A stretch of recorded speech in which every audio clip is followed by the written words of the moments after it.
কি হয়েছিল যখন শ্রীকৃষ্ণের মূর্তি ঠান্ডায় কাঁপতে থাকে? হরিদাস নামক একজন ভগবান শ্রীকৃষ্ণের অনেক বড় ভক্ত ছিল।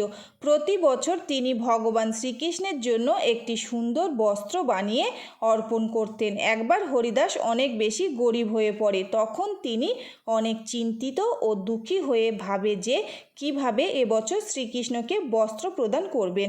এরপর ওনার কাছে পুরনো একটি রূপোর বাটি ছিল। সেটি বিক্রি করে তিনি একটি কম দামের কাপড়ের থান কিনে আনেন আর সেটি দিয়ে একটি বস্ত্র তৈরি করেন। কিন্তু এই বস্ত্র অনেক বেশি সস্তা হয়, যার জন্য তিনি ভগবানকে অর্পণ করতে সংকোচ বোধ করছিলেন। এই জন্য তিনি একজন ব্যক্তির মাধ্যমে ওই বস্ত্র মন্দিরে পাঠিয়ে দেন। বস্ত্র সস্তা হওয়ায় পূজারী সেটি ভূমিতে বিছিয়ে দেন।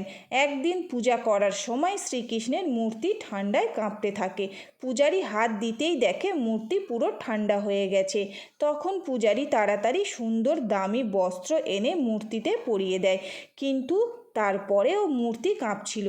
তখন মূর্তির ভিতর থেকে আওয়াজ আসে, আমার ভক্ত আমাকে বস্ত্র প্রদান করেছে, সেটি তুমি ভূমিতে বিছিয়ে রেখেছ, সেটি আমাকে পরাও। এই বস্ত্র পরিধান করা মাত্রই মূর্তির কাঁপা বন্ধ হয়ে যায়।